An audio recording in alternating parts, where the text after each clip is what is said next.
Introduction. Let's speak English. Part 1. Good morning. Listen, please. I am the teacher. You are the student. I am English. You are not English. An Englishman speaks English. Englishmen speak English. I am speaking English now. This is a table. This is a gramophone. This is a record. The record is on the gramophone. The gramophone is on the table. You are sitting at the table. You are holding a book in your hand. The book is open. You are looking at the book. You are listening to the record. You are hearing my voice. You are learning to speak, to understand, to read and to write English. I am speaking slowly. When I speak slowly, you understand me. When I speak quickly, you don't understand me.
Part 2.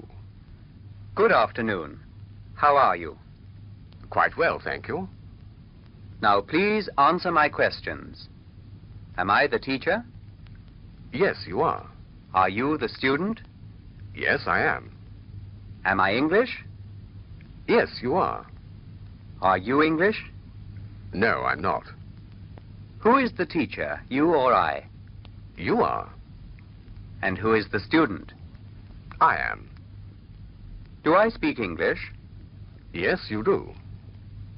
Am I speaking English now? Yes, you are. Do you speak English? Yes, I do, but only a little. What is this? It's a record. Where is it? It's on the gramophone. Is this a book? Yes, it is. Is this a book? No, it isn't. It's a record. Where are you sitting? I'm sitting at the table. What are you listening to? I'm listening to the record. Whose voice are you hearing? I'm hearing your voice. What are you looking at? I'm looking at my book. Is the book open or closed? Open, of course. What are you learning? I'm learning English. Do you understand me when I speak slowly? Yes, I do. And when I speak quickly? No, I don't.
Lesson 1. First lesson. My family. This is my family. My wife, my son, my daughter, and I. I am Mr. Black. My wife is Mrs. Black. I am Mrs. Black's husband. I am a man. My wife is a woman.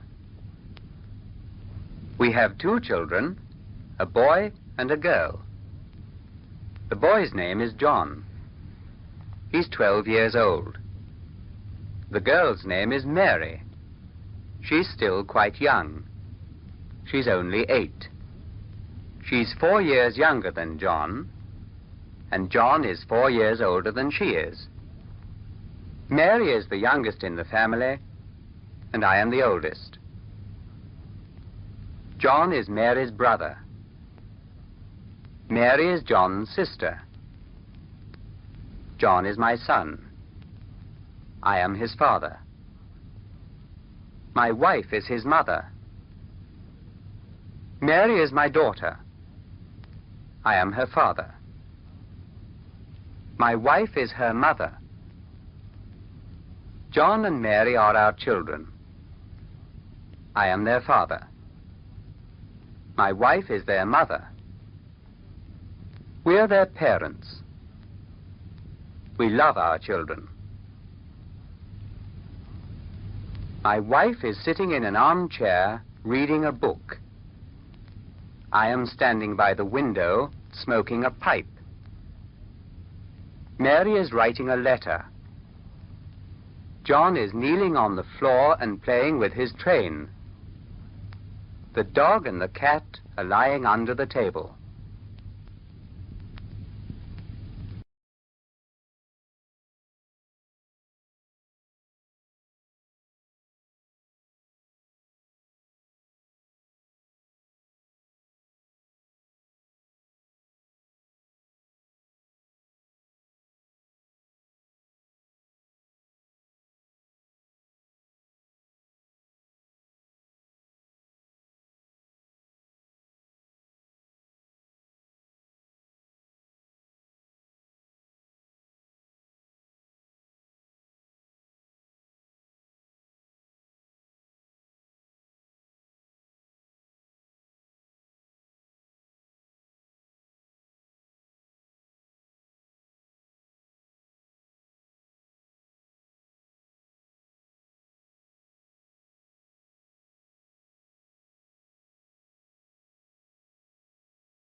Lesson 2. Second lesson. Questions and answers. Who am I? You are Mr. Black, Whose husband am I? Mrs. Black's husband. What's my son's name? His name is John. What is your name? My name is Peter Jones. Have I got 1 child or 2? You have 2 children. Is Mary my daughter? Yes, she is. How old is she? She's 8. What is she doing? She's writing a letter. Is she standing or sitting? She's sitting. What is John playing with? He's playing with his train. Has John any brothers? No, he hasn't. Have you any brothers? Yes, I have. How many? 1. Who is smoking a pipe? You are. Do you smoke? No, I don't. Does your father smoke? Yes, he does. Does your mother smoke? No, she doesn't. Do women smoke? Some do and some don't.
Lesson 3. Third lesson. Our house. Many families in London live in flats, but most people live in their own houses in the suburbs. We too have a house in a London suburb. I bought it about 15 years ago, when I got married. Like most of London's suburban houses, it consists of only 2 floors, the ground floor and the first floor. On the ground floor there's the dining room, the lounge or sitting room, the kitchen and the hall. In the hall we see a stand for hats, coats and umbrellas.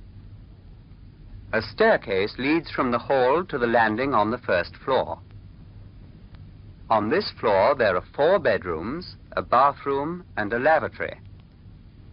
On top of the roof there are 3 chimneys. In front of the house we have a small garden in which we grow flowers, roses, tulips and so on. At the back of the house there's a much larger garden with a lawn and some fruit trees. There's also a vegetable garden where we grow all kinds of vegetables, such as potatoes, cabbages, cauliflowers, onions, and tomatoes. At the side of the house is a garage where I keep my car. The garden is enclosed by a fence with a gate in it.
Lesson 4.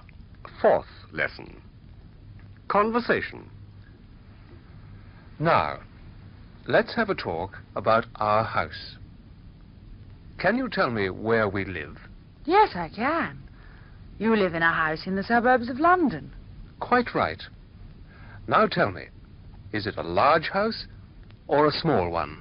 Well, it's neither very large nor very small. When did I buy it? You bought it about 15 years ago. Is there a garage? Yes, there is. How many rooms are there in the house? Let me see. 1, 2, 3, 4, 5, 6, 7. Yes, 7, including the kitchen. Are the bedrooms upstairs or downstairs? Upstairs, on the first floor. Which rooms are on the ground floor? The dining room, the lounge, and the kitchen. Have we got a garden? Yes, you have. Where do the flowers grow? In the front garden. Are there any fruit trees there? No, there aren't. They're in the back garden. Have we got many fruit trees? No, not many, just a few. Do you like fruit? Yes, I do, very much. Especially pears and apples.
Lesson 5, fifth lesson. Our sitting room. Let's have a look at this picture of our sitting room. As you come into the room, you notice a piano with a low music stool in front of it.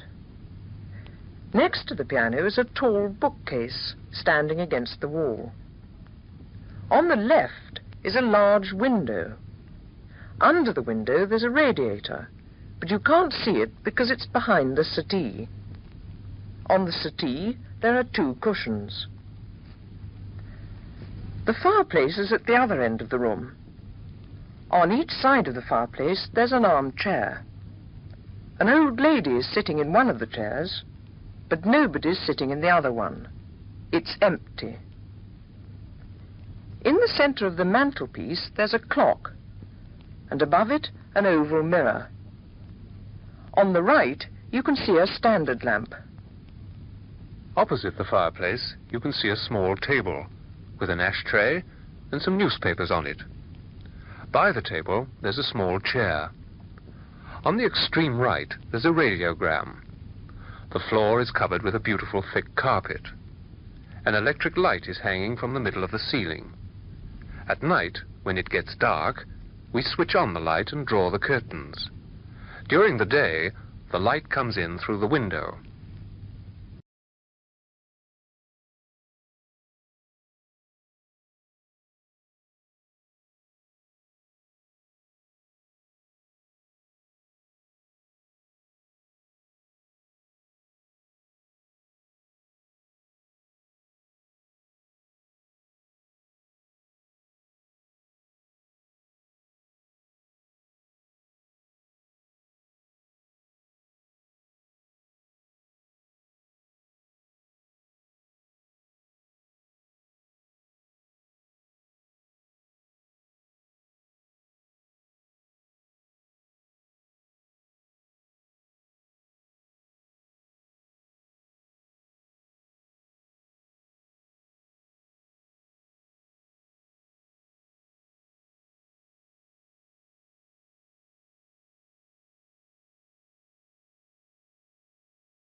Lesson 6, sixth lesson.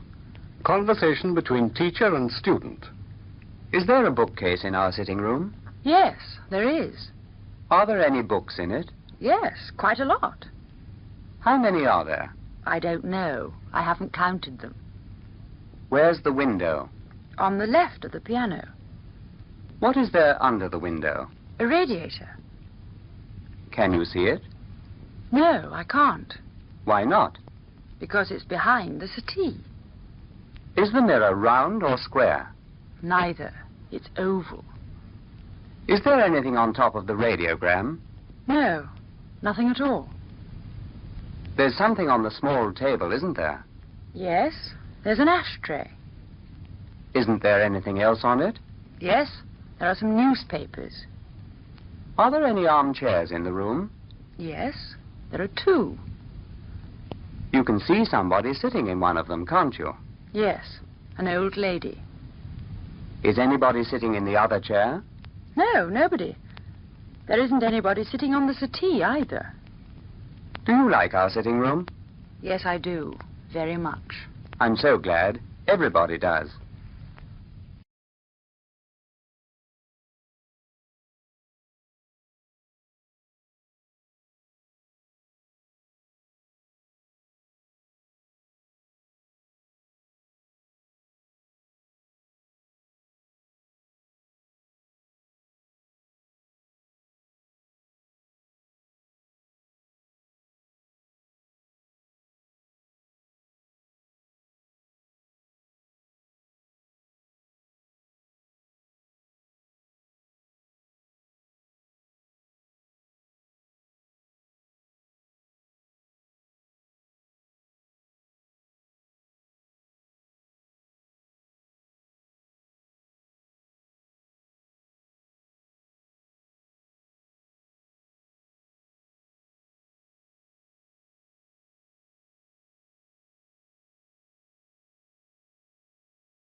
Lesson 7. Seventh lesson. Comparisons. Now, let's compare our sitting room with the Bakers. The Bakers are friends of ours. They live next door to us.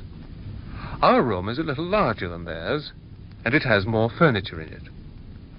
As you see, there's no wireless set in Mr. Baker's room.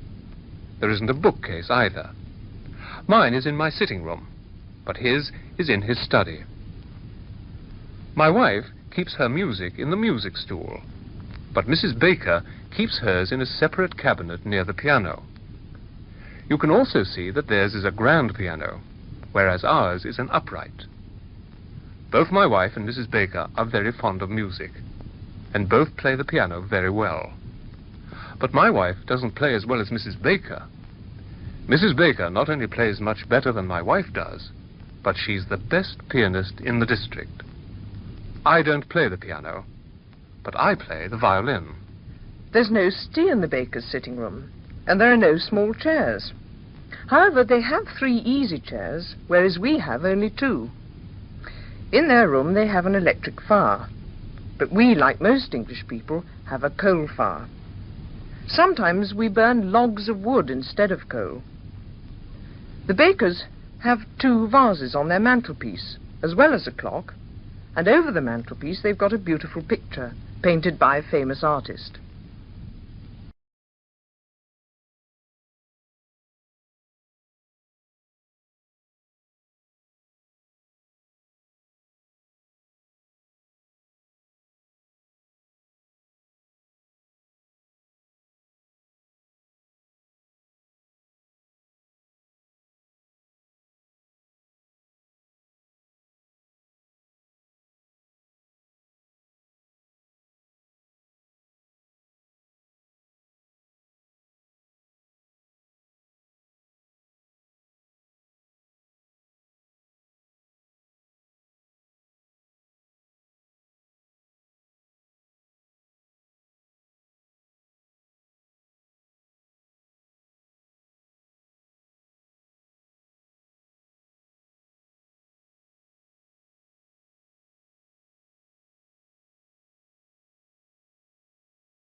Lesson 8.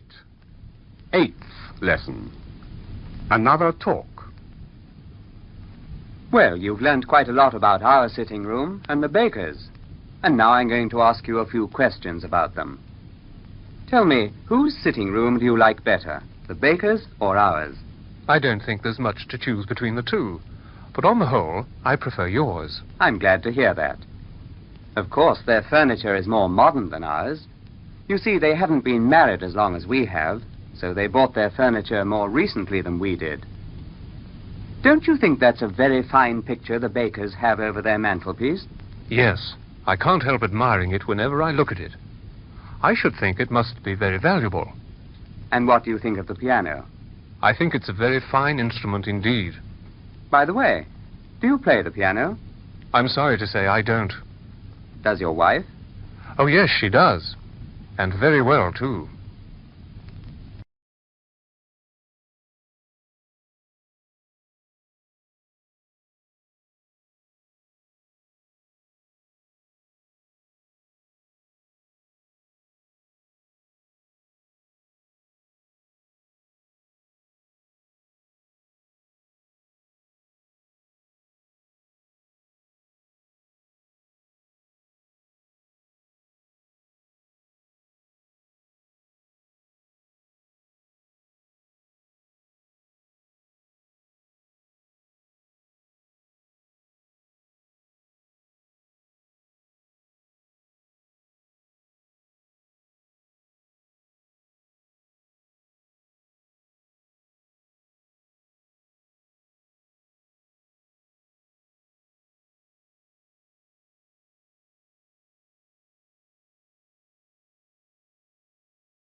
Lesson 9. Ninth lesson. Visitors. It's Saturday afternoon. There's a knock at the door. Our neighbours, Mr. and Mrs. White, have arrived. The maid opens the door and lets them in. She shuts the door and shows them into the lounge. We greet them, shake hands with them, and ask them to sit down. A few minutes later, we hear a ring at the door. It's Betty Smith, my wife's niece. She's just arrived from the country, and she's going to stay with us over the weekend. She kisses her aunt, who introduces her to the Whites, and we all sit down. The ladies talk about the weather and the latest fashions. We men discuss politics, business, and the latest news. Presently, the maid brings in the tea on a trolley. A pot of tea, cups and saucers, hot water, a jug of milk, and sugar. Also, sandwiches, bread and butter, jam, and cakes. My wife pours out the tea. I hand it round. My niece passes round the sandwiches and cakes. We all enjoy the tea very much.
Lesson 10.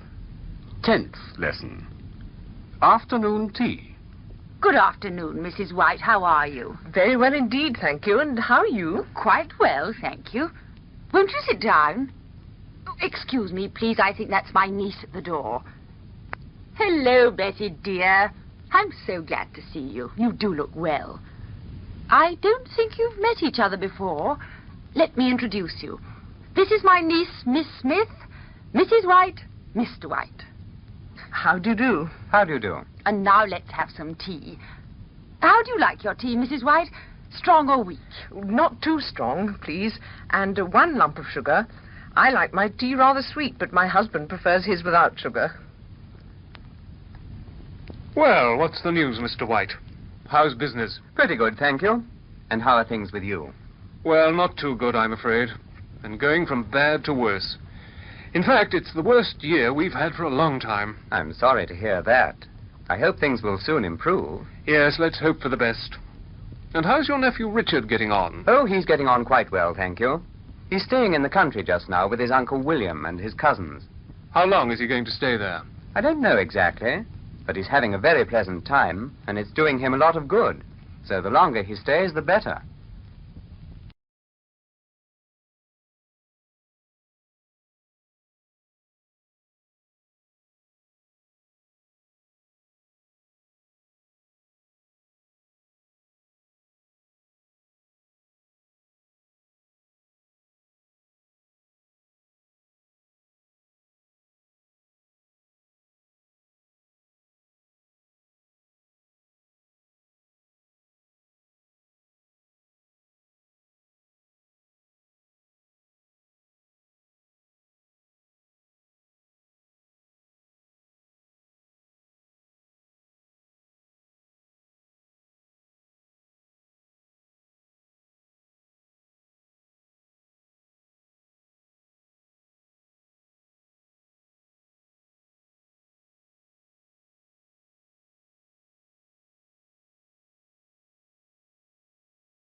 Lesson 11. 11th lesson. The Browns' dining room. In the dining room, we have our meals. Breakfast in the morning, lunch in the middle of the day, tea in the afternoon, and supper or dinner in the evening. Here you see Mr. and Mrs. Thompson, who've just arrived from abroad and are having dinner with the Browns. The host, Mr. Brown, is sitting at the head of the table, and the hostess, Mrs. Brown, is at the other end. Mr. and Mrs. Thompson are sitting on either side, facing each other. The dining room table is covered with a white cloth. The maid has laid the table in the usual way and has put the right number of knives, forks, spoons, and glasses for each person. There's also pepper and salt, oil and vinegar, and mustard. On the left of each person is a table napkin and a plate with a roll on it. In front of the host, there's a carving knife and fork. On the sideboard, the Browns usually have a bowl of fruit. Apples, pears, plums, cherries, grapes, oranges, or bananas, according to the season. The mistress of the house has just served the soup. After this, there'll be fish, meat or poultry with vegetables, then a sweet, and perhaps cheese and biscuits to finish with.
Lesson 12.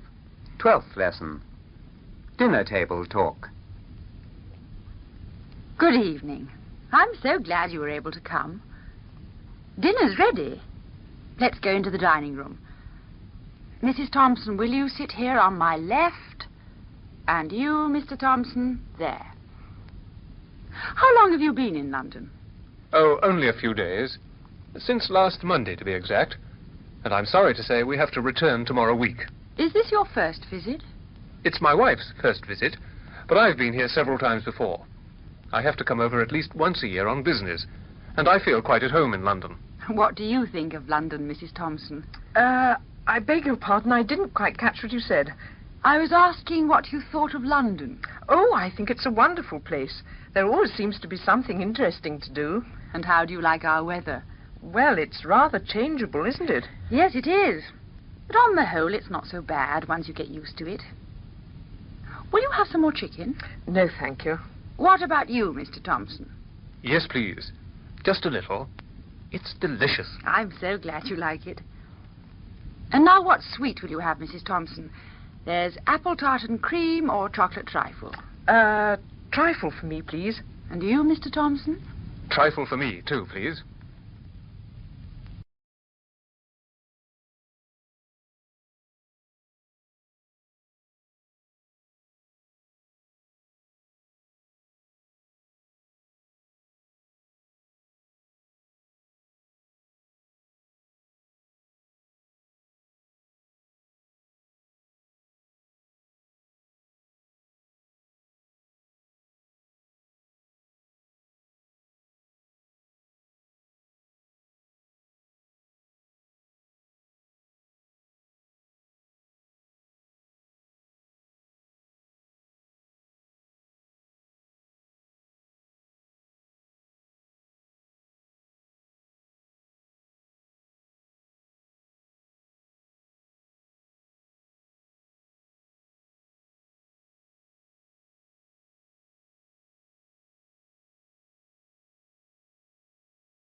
Lesson 13.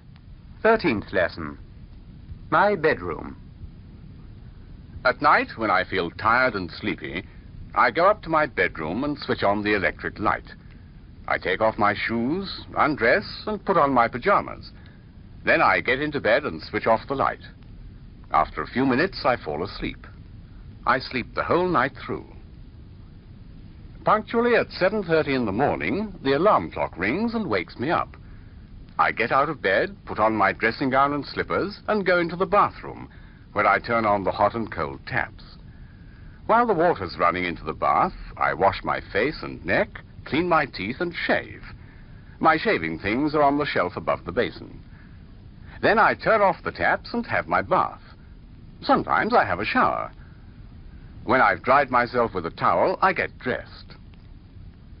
On the dressing table in front of the looking glass, you'll see a hairbrush and comb, a hand mirror, a bottle of scent, and a powder box. These, of course, don't belong to me, but to my wife. In the chest of drawers, I keep clean linen, such as shirts, collars, and handkerchiefs, besides things like socks and ties. The dirty linen is put in a linen basket and sent to the laundry. In the wardrobe, I keep my suits and other clothes, which I hang on coat hangers.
Lesson 14.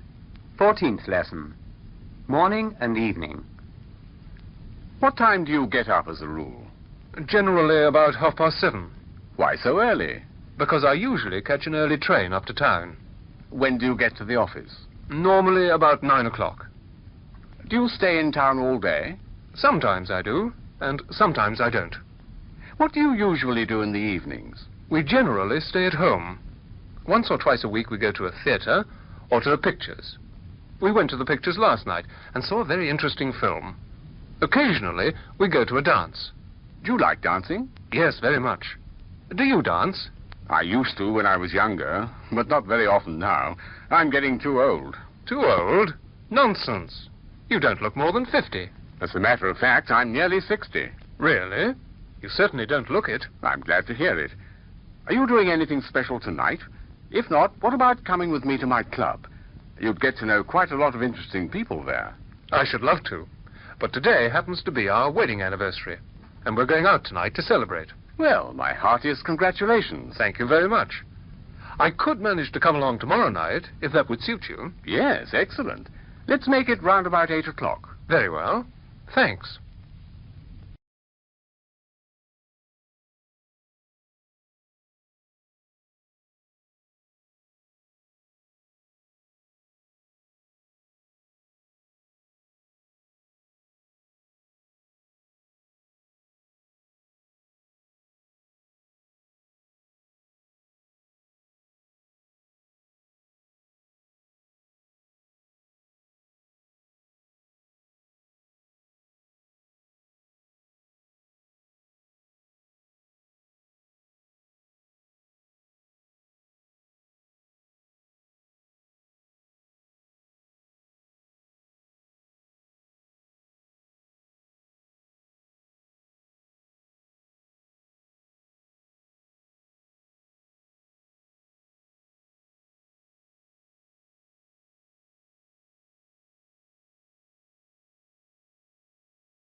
Lesson 15.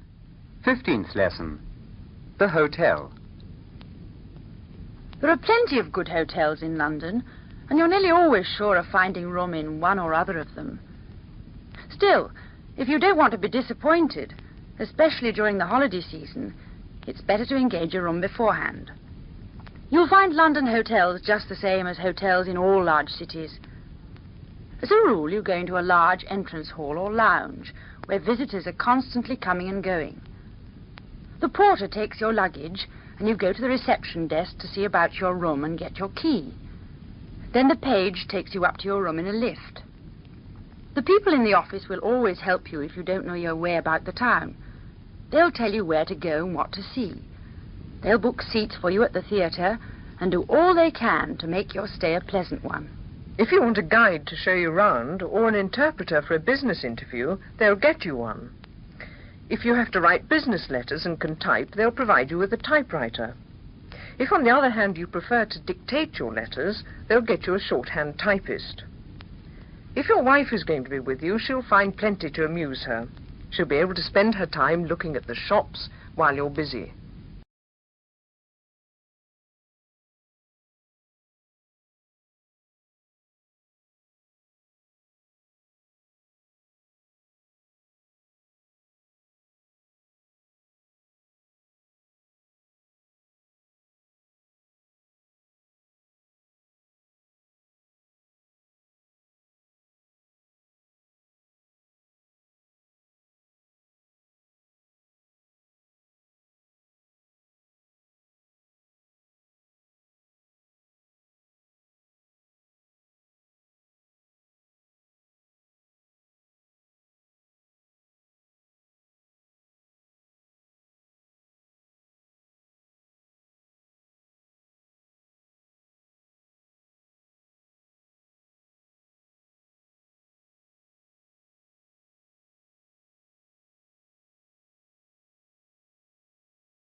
Lesson 16.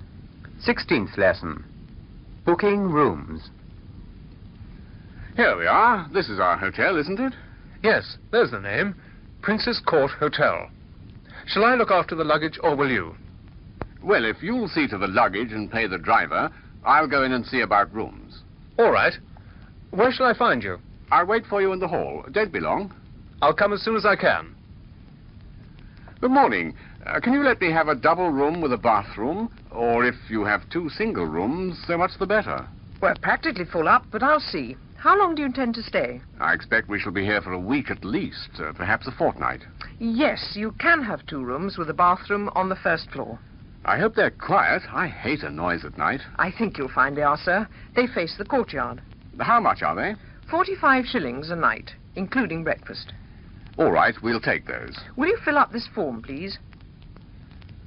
Surname, Christian name, nationality, permanent address, place and date of birth, signature.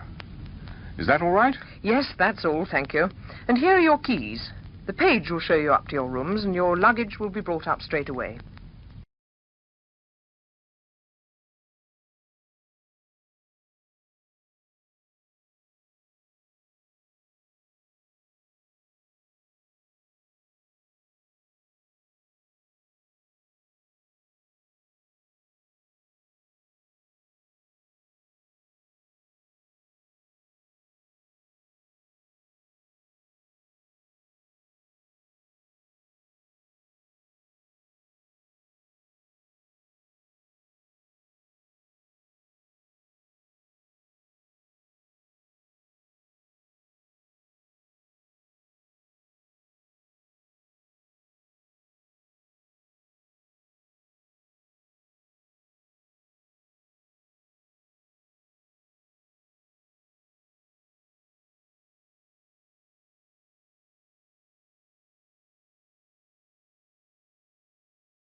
Lesson 17. 17th lesson. At the restaurant. In all large towns, there are plenty of restaurants, cafes, tea rooms, and inns or public houses. All the large hotels have dining rooms or restaurants, like the one in the picture. Each little party of guests have their own table, and every table, as you see, has its own lamp. Many of the guests are in evening dress, which is usual at fashionable restaurants. At some, it's compulsory. In the picture, you can see several couples dancing at the far end of the room near the orchestra. One of the waiters is standing near the buffet, where there are cold dishes of various kinds. Another's carrying a tray with a bottle of wine and 2 wine glasses on it. He'll put the bottle of wine into the ice bucket to keep it cool. Meals in England are much the same as in other countries, with the exception of breakfast. I expect you've heard all about the English breakfast, with its porridge or cereal, bacon and eggs, toast, marmalade, and tea or coffee. Very few people like chocolate or cocoa for breakfast. In the afternoon, about 4 o'clock or 1:30, nearly everybody has tea. The 2 main meals of the day, lunch and dinner, are both more or less alike. Most people have lunch about 1 o'clock and dinner at 7:30 or later.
Lesson 18. 18th lesson. Ordering a meal. Is this table free, waiter? I'm sorry, sir. These 2 tables have just been reserved by telephone. But that one over there is free. What a pity. We wanted to be near the dance floor. Still, it doesn't matter. We'll take it. The menu, please. Here you are, sir. Will you dine à la carte or take the table d'hôte? Well, let's see. What do you think, darling? Oh, I don't want much to eat. I'm not very hungry. I think I'll have some oxtail soup and fried plaice with chips. I'm rather hungry.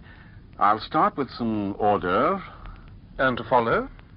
A grilled steak with baked potatoes and peas. Will you have anything to drink, sir? Well, I am rather thirsty. Bring me half a pint of bitter.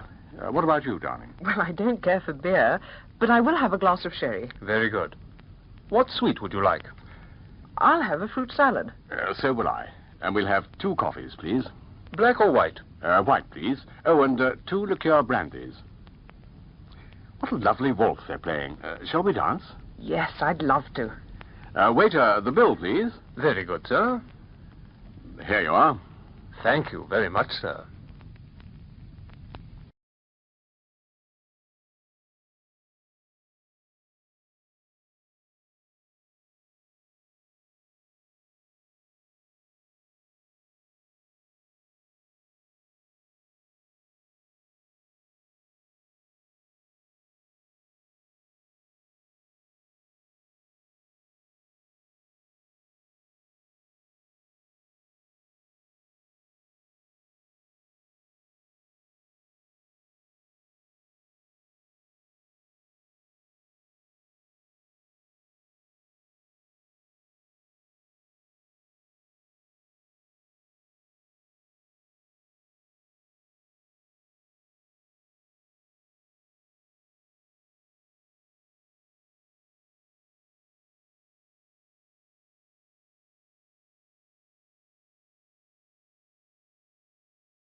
Lesson 19.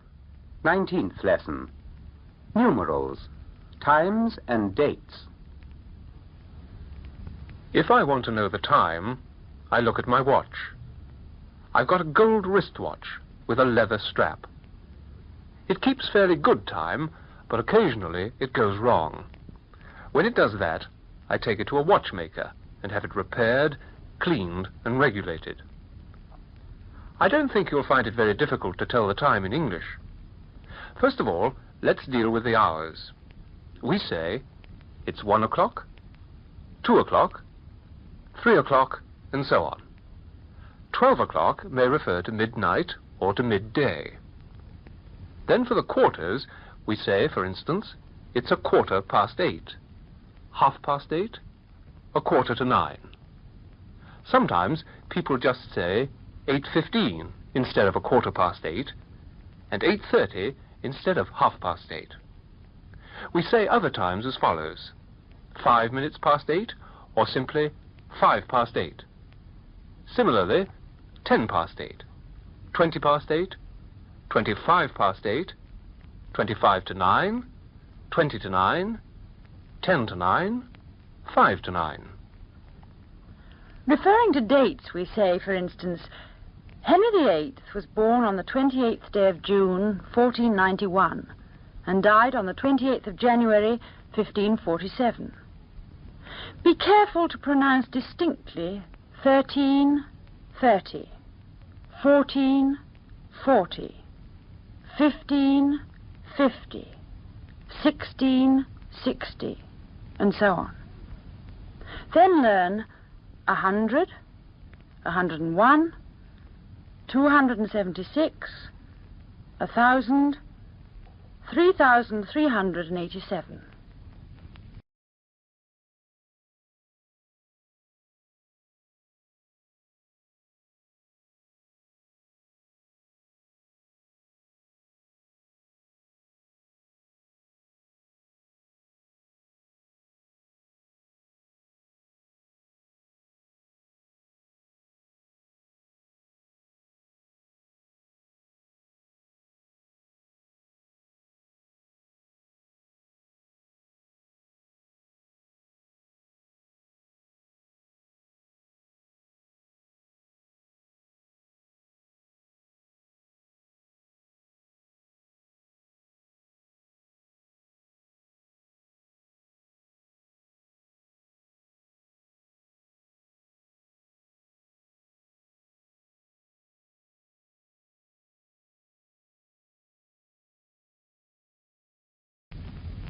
Lesson 20.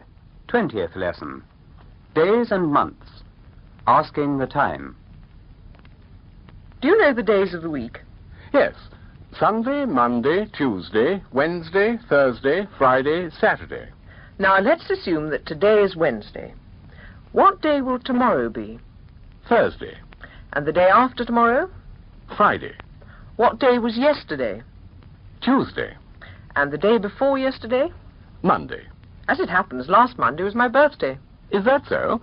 Well, many happy returns of the day. Thank you. And now let's have the names of the months. Certainly. January, February, March, April, May, June, July, August, September, October, November, December. Good. Oh, can you tell me the right time, please? Well, my watch says 2:05, but it's no use relying on it because sometimes it's fast and sometimes it's slow.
Lesson 21. 21st lesson. English money. If you're going to England, you'll naturally want to know something about English money.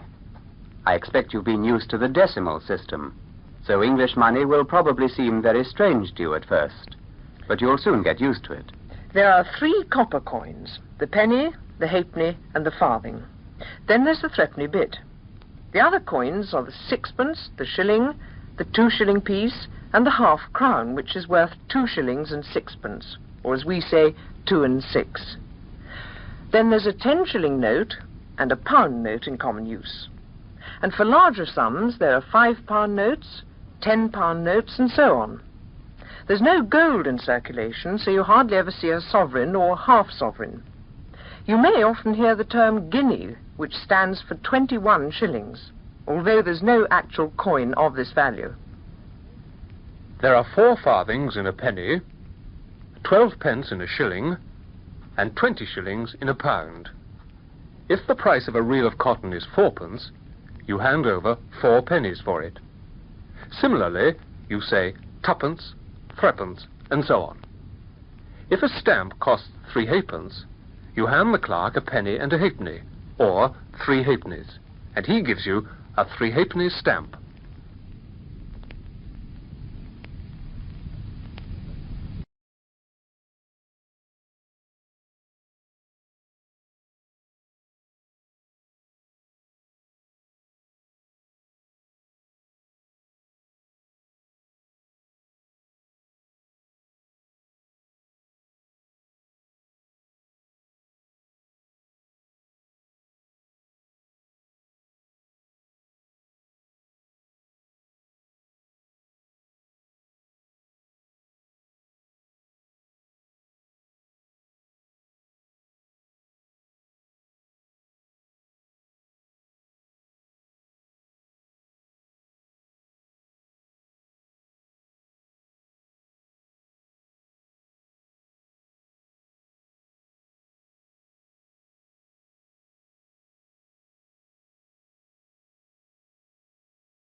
Lesson 22.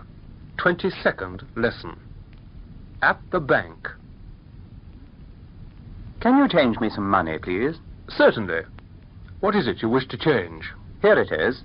Some French francs, Swiss francs, American dollars, and a few Dutch guilders. You'd better count them. If you'll wait a moment, I'll find out the rates of exchange. Here we are. Let me see. That'll make £41, 12 shillings and 6pence, altogether. How would you like it? Would you please give me 7 £5 notes, 4 pound notes, and 4 10-shilling notes, and the rest in small change? Certainly. Here you are. Will that do? Would you mind giving me the 6pence in coppers? I want to make a phone call, and I haven't any change.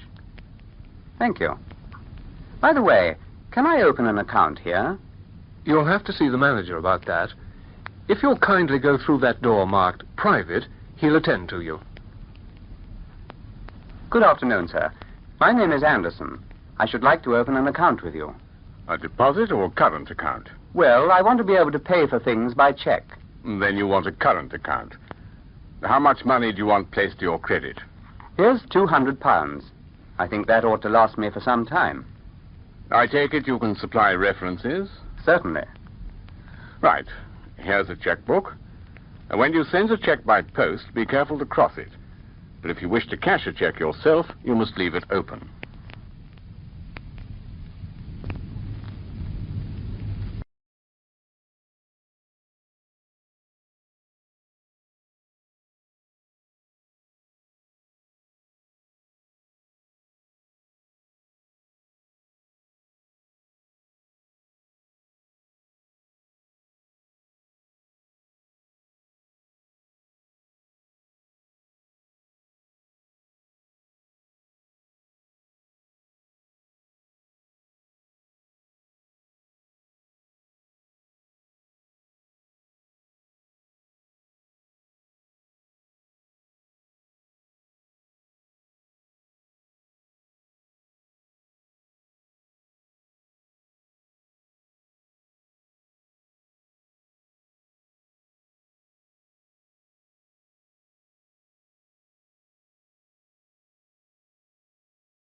Lesson 23.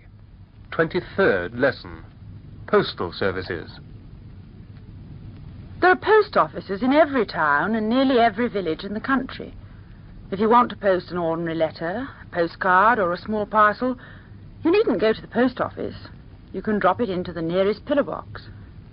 You can recognize these easily in England because they're painted red.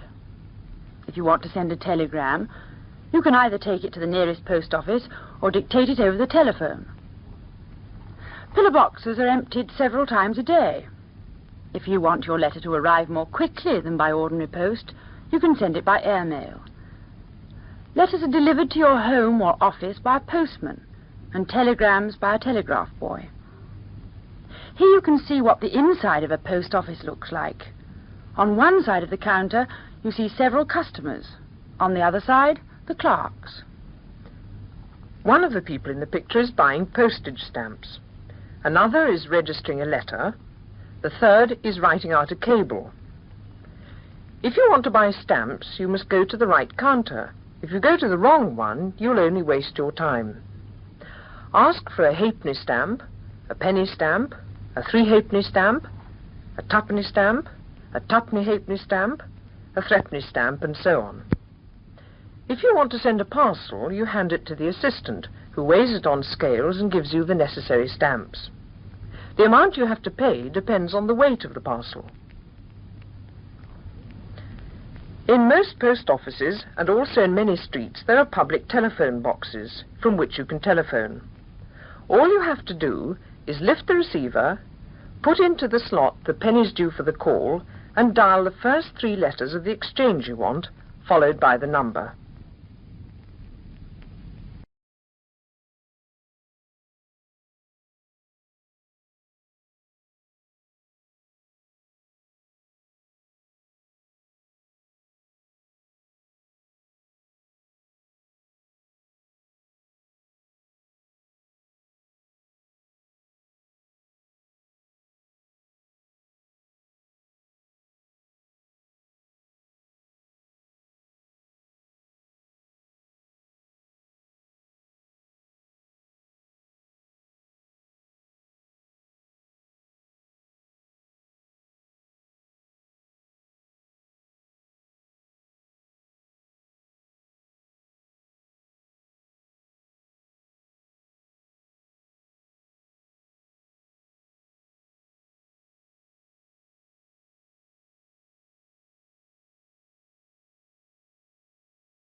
Lesson 24.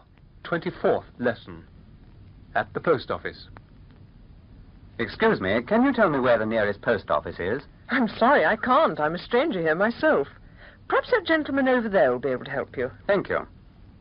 I'm sorry to trouble you, but can you direct me to the nearest post office? Yes, it's in the High Street. As a matter of fact, I'm going in the same direction myself. So if you come with me, I'll show you. That's very kind of you. There it is. That building over there. Thanks very much. Don't mention it. I want to send a telegram. Where can I get a form? You'll find some over there. Will you put your name and address on the back? That'll be 3 and 6. Do you mind telling me where I can get stamps and a registered envelope? At the next counter.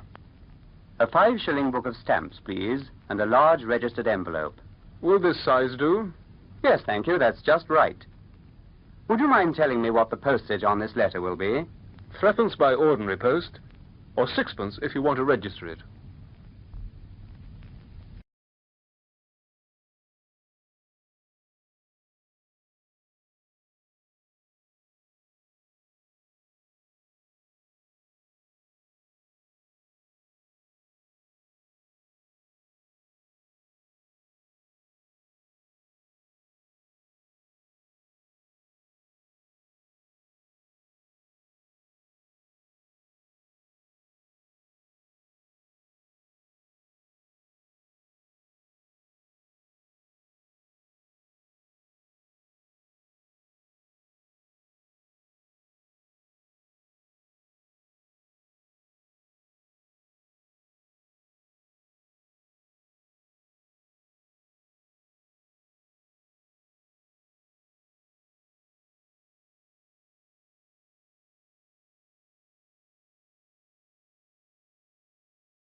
Lesson 25. 25th lesson. Travelling. Those who wish to travel either for pleasure or on business have at their disposal various means of transport. There is, for instance, the humble, inexpensive bicycle. Then there's the motorcycle, with which you can travel quickly and cheaply, but for long journeys it's rather tiring. With a motor car, one can travel comfortably for long distances without getting too tired. Luxurious ships cross seas and oceans from one continent to another. Aeroplanes carry passengers to various parts of the world in almost as many hours as it takes days to do the journey by other means. But most of us still have to use trains. Look at this picture of a busy railway station. A train is standing at one of the platforms ready to leave. Some of the passengers are looking out of the windows, watching the latecomers, who are hurrying along looking for empty seats. The engine is ready to draw the train out of the station. On another platform, a train has just come in. Some passengers are getting out, others are getting in. Those who've not taken the precaution of getting their tickets beforehand are waiting in queues at the booking office. At the bookstalls, people are choosing books, magazines, or newspapers for the journey. At the cloakroom, others are depositing or withdrawing their luggage. Further along, there are refreshment rooms crowded with people snatching a hasty meal, while those with time to spare are sitting in the waiting rooms.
Lesson 26.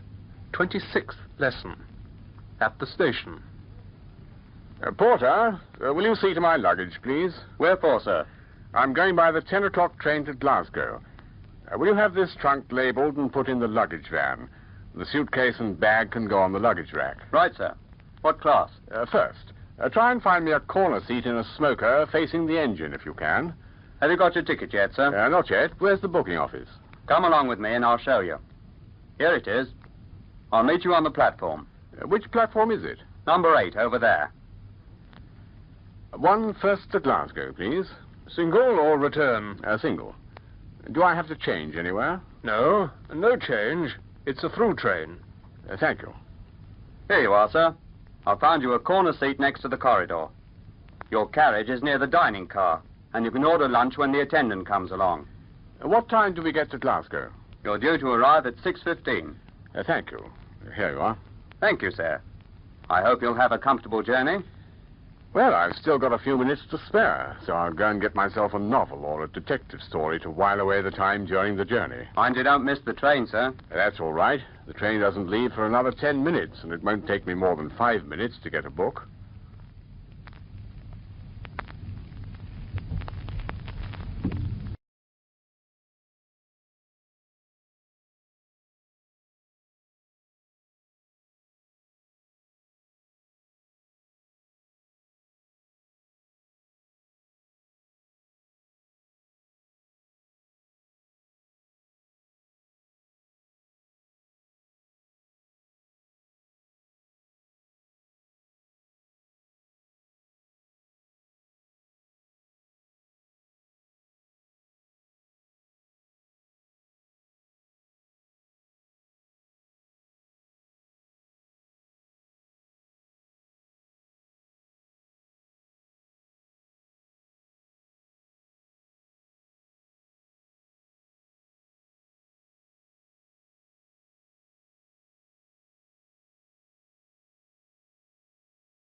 Lesson 27. 27th lesson. Travelling by sea and air. Last Wednesday week, I went down to Southampton docks to see my partner off to New York on one of our largest liners. What colossal ships these steamers are when you see them from the landing stage alongside the quay. I had a pass, so I went on board and had a look round. From the top deck, I could see the huge cranes lifting the cargo and depositing it in the holds. I saw members of the crew carrying out their duties in various parts of the ship, while the captain watched the operations and gave his orders from the bridge. Then the siren sounded, and the visitors made for the gangways. Finally, the ship began to move off, and the passengers, leaning over the rails, waved goodbye to their friends standing below amongst the crowd. Slowly she left the harbor, passing beyond the pier, and gradually disappeared in the distance. A few days later, I myself had to go to Paris. The journey was urgent, and I went by air. I went to the airport by a special bus provided by the company. On the airfield, we saw a large plane waiting for us. We climbed into it, and at exactly 12 o'clock it took off. Very soon our magic carpet reached the sea, and shortly afterwards we saw the French coast. It wasn't long before we arrived at our destination. Our pilot made a perfect landing, and we got out of the plane.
Lesson 28. 28th lesson. On the boat. This way for the Dover boat. Have your passports ready, please. Pass up the gangway. First class on the right, second class on the left. Here we are. Would you like to stay up on deck or go down below? Oh, I don't know. I'm not much of a sailor. Oh, you won't be seasick today. The sea's perfectly calm. We're sure to have a good crossing. I'll get a couple of deck chairs up here in the sun. Oh, well, I'll risk it. But if the worst comes to the worst, don't blame me. Do you travel much? Not more than I can help by sea. I've crossed the Channel once before, and frankly, I did not enjoy it. Why don't you fly across? I think I shall one of these days. It couldn't possibly be worse than a really bad sea crossing. It's very much quicker anyhow. I can see the English coast already, can you? Yes, just. Well, I suppose we'd better get ready for landing. I say, you haven't got anything dutiable, have you? If you have, you'd better declare it. Whatever you do, don't try to bribe a customs officer, or you'll get into trouble. I don't think I'm quite as foolish as that. As a matter of fact, I don't think I have anything to declare. Still, thanks all the same.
Lesson 29.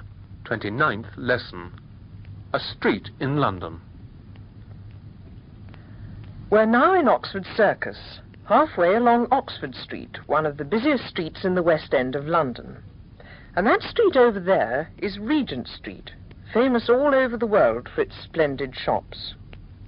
Near one of the street corners you can see an entrance to the subway leading to the Underground Railway, or Tube as we call it. On both sides of the street there are shops, banks and restaurants. In the roadway there's a constant stream of cars, taxis, buses and lorries. In some parts of London there are trolley buses and trams as well. The noise is deafening, but one soon gets used to it. The pavements are crowded with people, and it's dangerous to attempt to cross the road until the traffic is stopped, either by a policeman on point duty or by the red traffic lights. In any case, before crossing the road, take care to look to your right, and when you reach the middle of the road, look to your left. At night, the streets are lit by electricity, or in some districts by gas. You can see the lamp posts and standards on the pavements and on the islands in the middle of the road. The main streets are flooded with light from the brilliant shop windows and the illuminated signs and advertisements, so that after dark everything looks as bright as in broad daylight.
Lesson 30. 30th lesson. Asking the way. Excuse me, can you tell me the way to Trafalgar Square? Certainly. Go down Regent Street to Piccadilly Circus, and then go down the Haymarket. Turn to the left at the bottom, and in less than a minute you'll be in Trafalgar Square. Thank you very much. How far is it from here? If you walk, it'll take you 10 minutes or a quarter of an hour. Is there a bus? There's sure to be. But you'd better ask the policeman over there. He'll give you all the information you want. Thank you. Excuse me, officer. Is there a bus from here to Trafalgar Square? Yes, sir. Any bus will take you. There's a bus stop just over there. Ask the conductor to put you down at Trafalgar Square. Thank you. Does this bus go to Trafalgar Square? Yes, sir. Come along. Hurry up. No room on top. Inside only. No standing on the platform. Pass down the bus, please. Sorry. Full up. Sorry, sir, you can't smoke inside. You'll have to wait until there's room upstairs. Fares, please. Trafalgar Square, please. And will you tell me when we get there? Trafalgar Square. This is where you get off, sir. Thank you.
Lesson 31.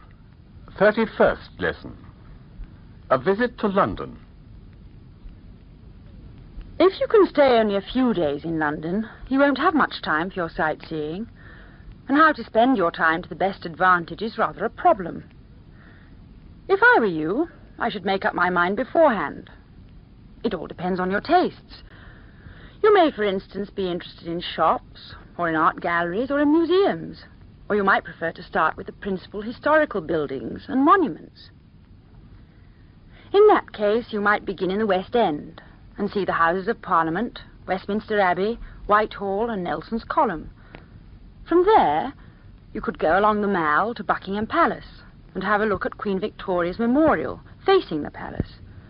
Then stroll up Constitution Hill to Hyde Park Corner and take a walk through the park and Kensington Gardens to the Albert Memorial, which faces the Albert Hall. That's really more than enough for one day, but still, if you want to see more, you might get on top of a bus going towards the city. The bus goes along Piccadilly to Piccadilly Circus and Charing Cross, then along the Strand and Fleet Street to Ludgate Circus. There, you might as well get off and walk up to St. Paul's Cathedral. After that, you could go further east, to the heart of the city, and see the Bank, the Mansion House, and the Royal Exchange. And then, if you had time and weren't too tired, you could go to the East End and see the Tower of London, Tower Bridge over the Thames, the Mint, and the Monument.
Lesson 32.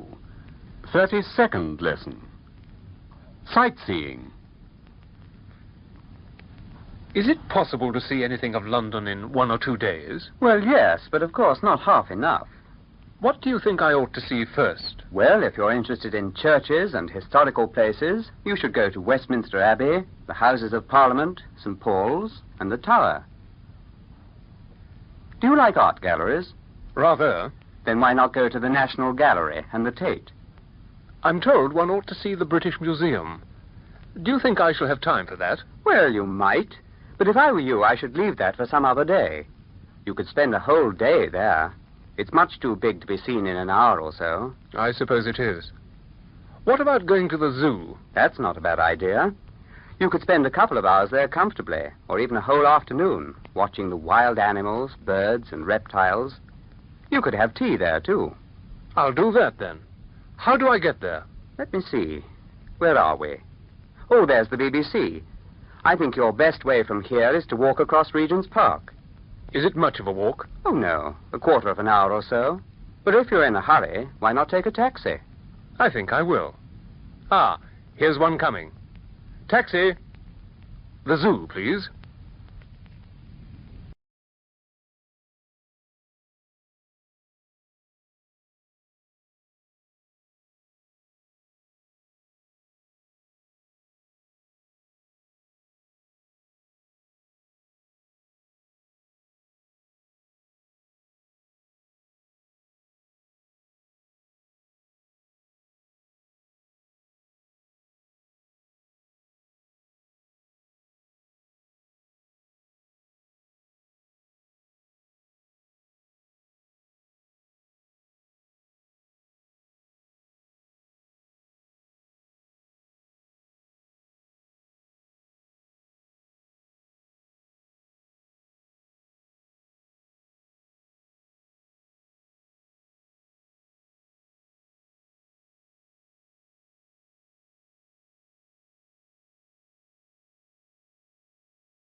Lesson 33. 33rd lesson. The big stores. I went into one of the big London stores today and enjoyed myself very much, just wandering from one department to another, looking at the various articles and the counters.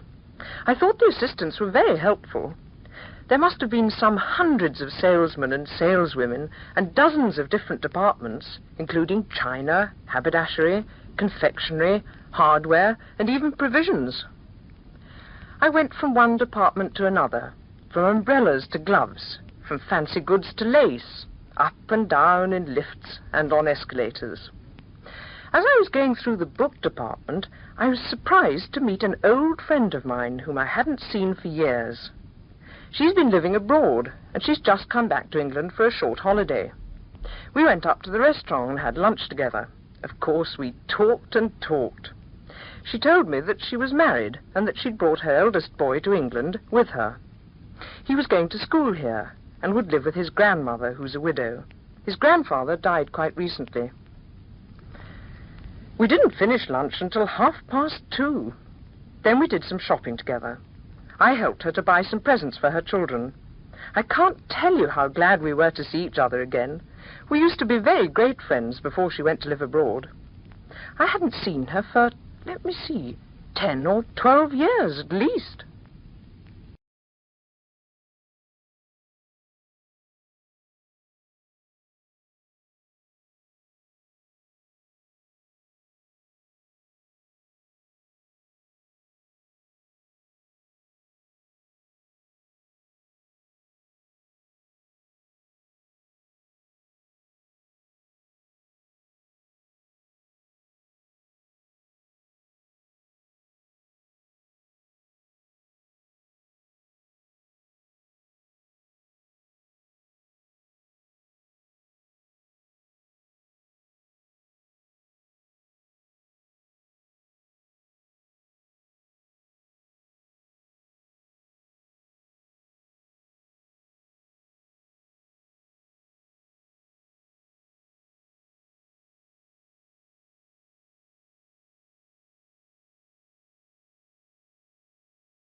Lesson 34.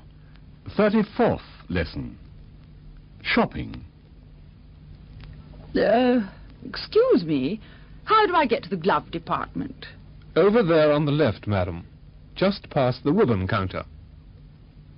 Is this the right counter for gloves? Yes, madam. What sort of gloves do you require? Kid, suede, chamois? Well, let me see some of each. Certainly, madam. What size do you take? 6 1/4, I believe. But you'd better measure my hand to make sure. I think a 6 is your size. How do you like these? I can recommend them. They're very reliable. How much are they? 19 and 11, madam.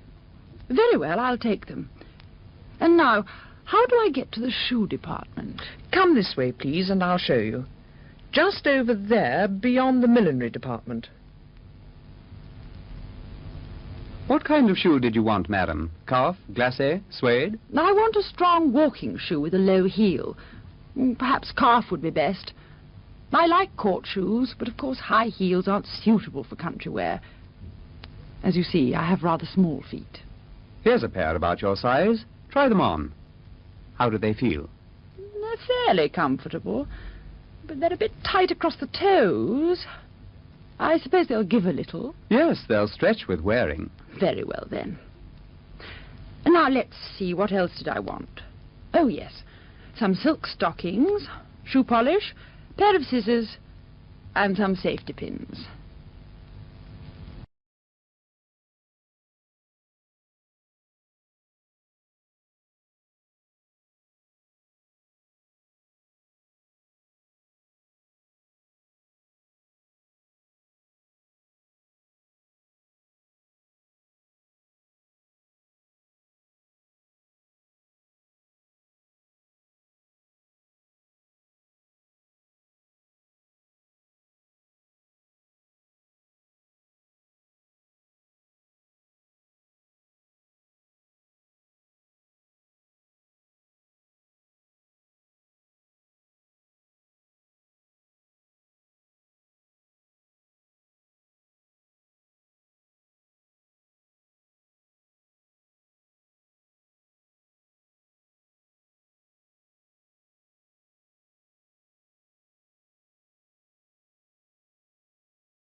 Lesson 35. 35th lesson. The tailor and the dressmaker.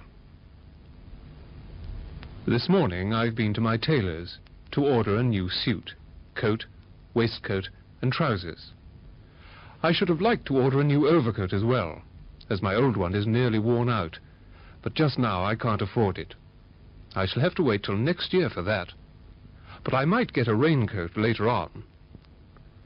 My tailor always has an excellent stock of materials to choose from, and I think I've chosen what will be the most suitable for my purpose. I've had my measurements taken, and I'm going again in a fortnight's time for the first fitting. After I've tried the suit on, the tailor will probably find it necessary to make a few alterations, and he'll mark the places for pockets, buttons and buttonholes. Then he'll ask me to return later on for a final fitting, just to make sure that the suit fits really well. When the suit's ready, I shall pay for it and get a receipt. My wife has also been buying some new clothes this week. She's bought herself a fur coat and a ready-made suit, that's to say, a coat and skirt. She's been trying to find a silk blouse to match, so far without success. But when she went to the milliner's, she did succeed in getting just the right hat in the very latest fashion, or so she says. It would seem that the one she bought 3 weeks ago is already out of date.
Lesson 36. 36th lesson. Ordering new clothes. Good morning. I should like to order a lounge suit. What have you got in the way of materials? I want something for the autumn. Not too heavy and not too light. How do you like this pattern, sir? It's much too light in color for the autumn. I'd rather have something darker and a bit heavier. What about this, then? Yes, that's better. How much is it? This is an exceptionally good quality cloth, very soft and guaranteed pure wool. A suit of this will cost you 25 guineas. I'm afraid that's really more than I wanted to pay. I should have liked something cheaper, but still, I expect it's worth it. Very good, sir. If you'll take off your coat, I'll take your measurements. That's all. Thank you. Can you call in tomorrow fortnight for a fitting? That'll be a Wednesday, won't it? Yes, that'll suit me. I'll call in between 2 and 3.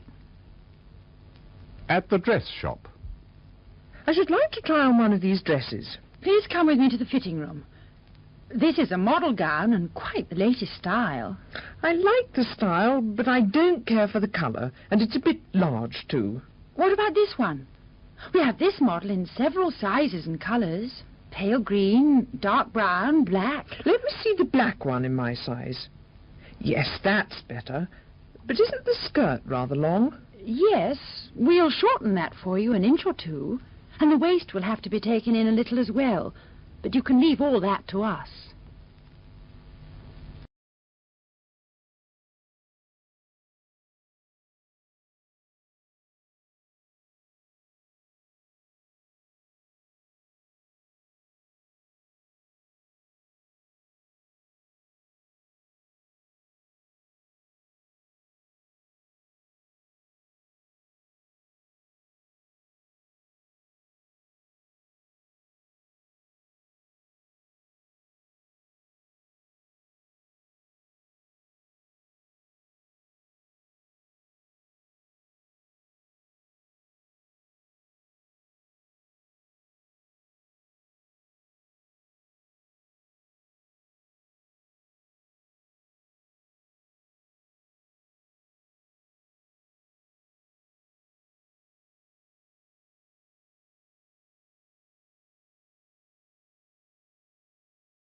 Lesson 37.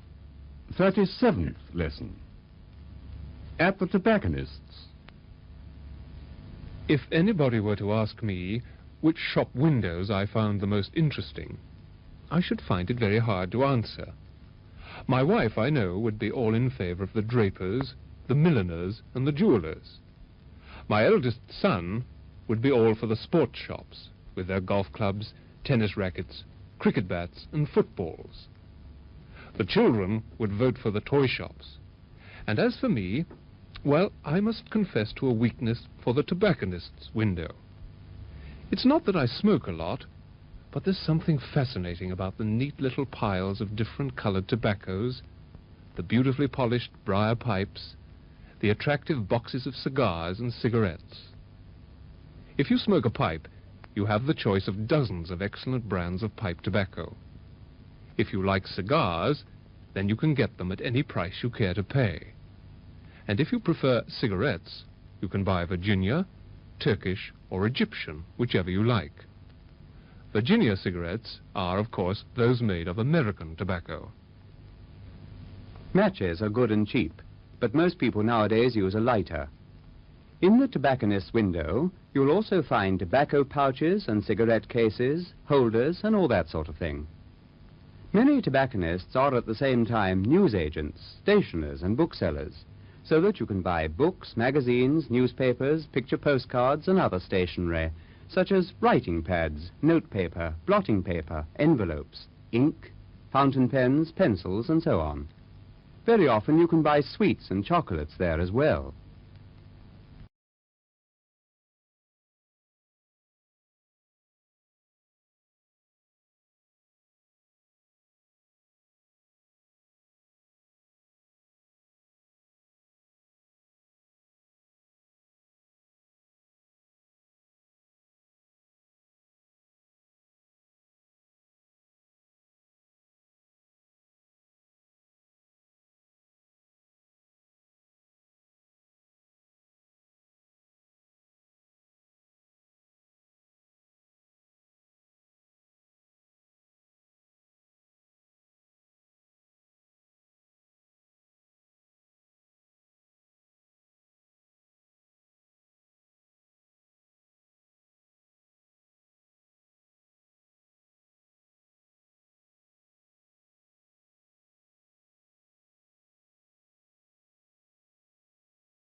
Lesson 38. 38th lesson. Buying cigarettes. Good afternoon. I should like some cigarettes, please. What kind would you like? Virginia, Egyptian, or Turkish? Well, I think I should like to try some of each, and then I can decide which I like best. How many would you want? I really don't know. Say, a packet of 20 Virginia and a box of 25 of each of the others. Which brand do you recommend? If I were you, I should try these. They're not very expensive, and yet of quite good quality. Rather mild, and they won't hurt your throat. All right, I'll take those. And I'd like some matches, too. How many boxes? Oh, half a dozen. Certainly. What about some pipe tobacco? You can have it by the ounce, or in a tin. No, thank you. Well, may I suggest a good Havana cigar? Well, I do enjoy a good cigar now and again, but aren't they rather expensive? We've got them at various prices. This one, for instance, is quite good and costs only 4 and 9p. All right, I'll try it. Let me have 5, please. Oh, I nearly forgot. I should like a few flints for my lighter. And now add it all up and tell me how much I owe you. Let me see. That'll be 39 and 6 altogether. Here you are. Would you mind wrapping them up? Thank you.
Lesson 39.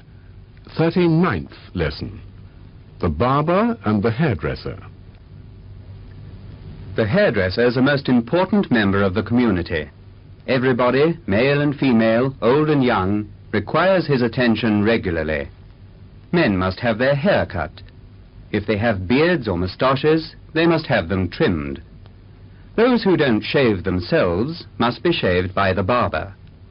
Women must have their hair cut or waved. Here you see the inside of a hairdresser's shop. The proprietor's busy cutting somebody's hair. Someone else is being shaved. There are several customers sitting on the settee, waiting their turn. One of them's reading a newspaper. Another customer's just about to leave the shop. He's just had a haircut and a shampoo as well. An assistant is brushing his overcoat.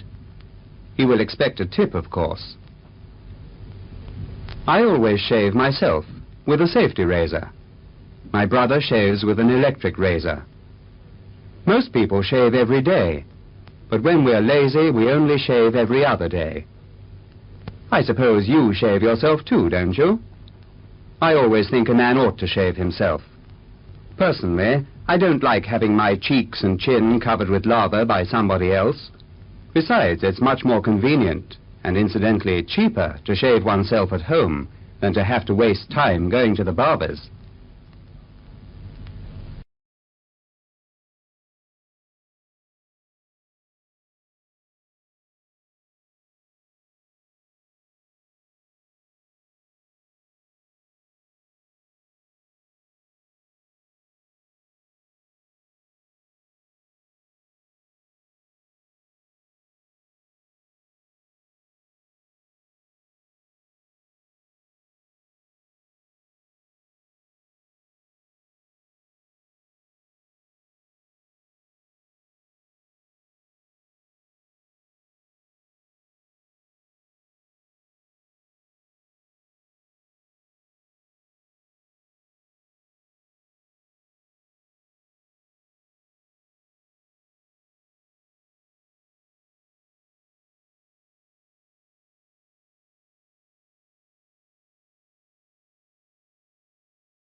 Lesson 40. 40th lesson. I go to the barber's. Good afternoon, sir. What can I do for you? Haircut and shave, please. I should also like a manicure. Take a seat, please. You won't have to wait long. You're next, sir. A manicurist will soon be free. In the meantime, I'll cut your hair. Do you want it short or just trimmed? Not too short. Very good, sir. Ah, here's the manicurist. May I have your hand, please? Thank you. You've broken the nail on this finger rather badly. Yes, I have, haven't I? Be careful with my right thumb. It's a bit painful. Certainly. How's that, sir? Just right, thank you. Your hair's rather dry, sir, and it's getting a bit thin on top, too. A shampoo will do it a lot of good. Very well. And now for the shave. Yes, but be careful. My skin's rather tender. You needn't worry, sir. I've only once cut a customer. He suddenly jerked his head and I cut his chin. There was a little blood, but nothing to speak of. I soon stopped the bleeding. There you are, sir. Thank you. Thank you. By the way, you have a ladies' department here, haven't you? My wife wants a perm. Could I fix an appointment for her tomorrow at 3 o'clock, say? Just a minute. I'll find out. Yes, that'll be quite all right. And now, how much do I owe you? That'll be 6 and 6 altogether. Here's 7 and 6. You can keep the change. Thank you, sir.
Lesson 41.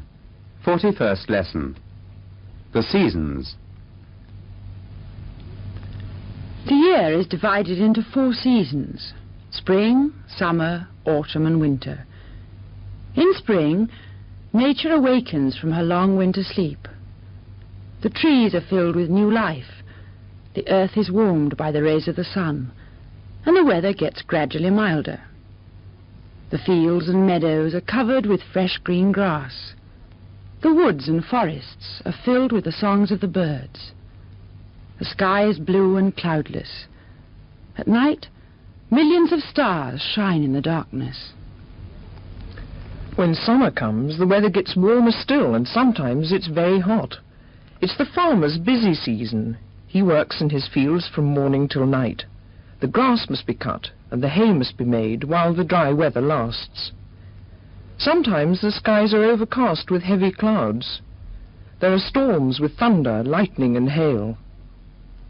Autumn brings with it the harvest time, when the crops are gathered in and the fruit is picked in the orchards. The days get shorter and the nights longer.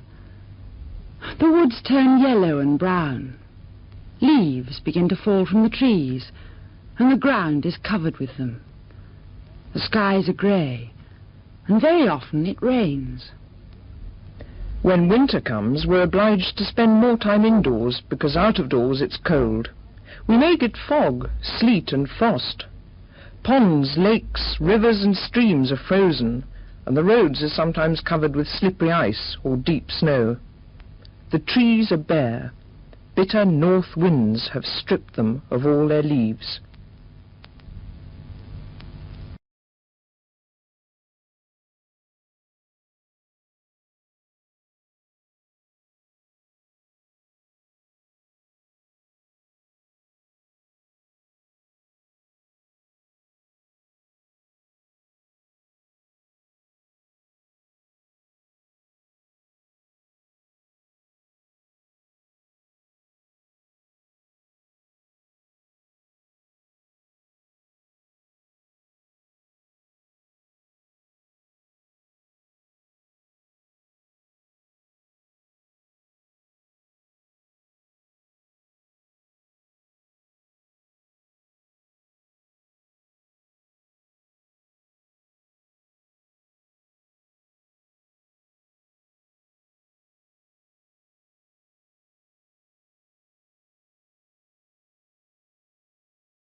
Lesson 42. 42nd lesson. Sports and games. What would you say were the most popular games in England today? Well, I suppose football, that is soccer or rugger, and cricket. What are the other outdoor games? Oh, there's tennis, hockey, golf, and so on. Tennis is played all the year round, on hard courts or grass courts in summer, and on hard or covered courts in winter. What about horse racing? I should say that that is one of the most popular sports in Great Britain. Then there are, of course, walking races, running, swimming, and boxing. I've been told that there are no winter sports in England. Well, you see, the English winter isn't very severe as a rule, and we don't often have the chance of skiing, skating, or tobogganing. But winter's the great time for hunting, provided the ground is not too hard. Is there any golf to be had near London? Oh, yes, any amount. There are dozens of good golf links within an hour or so of London. You ought to join a golf club if you're keen on the game. I think I shall if I get the chance. What about indoor games? Well, there's chess, billiards, cards, table tennis. By the way, do you play billiards? Well, I do, but of course I'm not a professional or a champion, just an ordinary amateur, and not a very good one at that.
Lesson 43, 43rd lesson, Part 1, A Holiday in the Country. If you want to have a really quiet and healthy holiday, you must go and stay on a farm. Last year we went to my brother-in-law's farm in Devonshire and enjoyed ourselves immensely. But the farmer's life, though healthy, is by no means an easy one. There's always plenty to do. He must look after his stables and his horses. He must milk the cows and clean the cowsheds.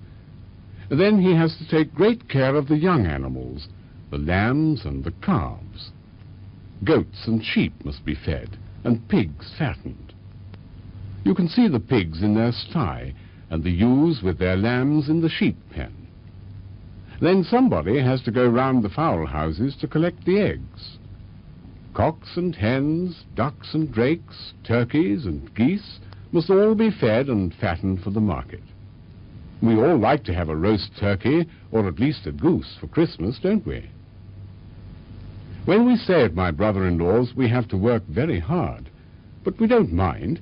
We really enjoy it, particularly if the weather's nice. In the old days, most of the work on a farm was done by hand and with the aid of horses. But now things are altogether different. Ploughing is done with a tractor, and eggs are taken to market in motor vans. Cows are milked by electricity, and chickens are bred in incubators. So you see, a farmer's life is not what it used to be.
Part 2, Work on the Farm. What time do you have to get up when you're staying at the farm? About 6 o'clock. Why must you get up so early? Well, there's such a lot to be done. Are you going to the country next summer? I expect so. It must be a delightful change for you after living all the year in town. Yes, it is. Life in the country is so peaceful. It's so nice to feel that you don't have to rush for a train every morning. Don't you have to work very hard on a farm? We can if we want to, but of course we're not obliged to. We just do as we please. There's always work that mustn't be neglected, so we do what we can to help. Well, I've never spent a holiday on a farm, so I don't know what it's like. Haven't you really? Oh, you ought to. Come with us next year. You needn't be afraid that you'll have to work too hard. I'd love to, but are you sure I shan't be in the way? Of course you won't. And I'm sure you'd enjoy a week or two in the open air. Personally, I've always wanted to be a farmer. Have you really? But it's not a very profitable way of earning one's living, is it? Oh, I don't know. I think you can find rich men and poor just as much in farming as in any other occupation.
Lesson 44, 44th lesson, Part 1, At the Seaside. If you're going to stay in England for some time, you ought to spend at least a week at the seaside. If you can stay longer, so much the better. You ought to have no difficulty in finding a suitable hotel or boarding house. The picture shows you what an English seaside place is like. You should examine it carefully, and you oughtn't to be satisfied until you know all about it.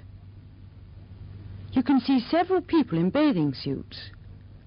One of the bathers is just running in from the sea to his tent. He ought to be very healthy and strong if he bathes every day, oughtn't he? When we were children, we used to enjoy playing on the beach, making castles and forts and channels in the sand. I expect you did the same when you were young, because it's really one of the most delightful holidays for children. We used to love playing about on the sand and paddling in the water and getting splashed by the waves. Sometimes we'd get our clothes wet, and Nurse would get very cross and tell us we oughtn't to have gone so far into the water. When you're tired of London, go down to the sea for a week or a fortnight.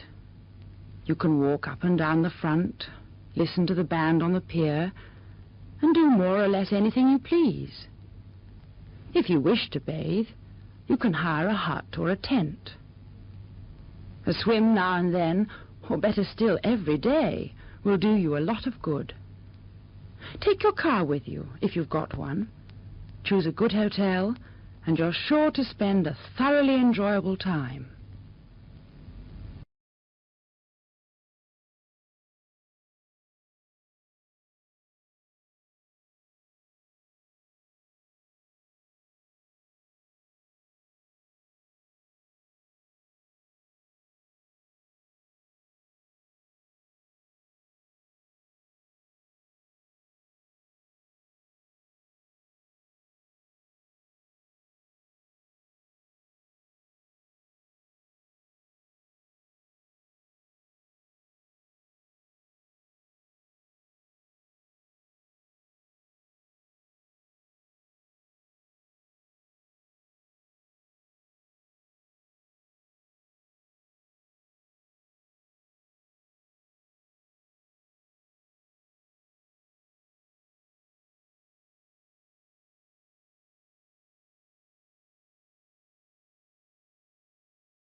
Part 2, Planning a Holiday.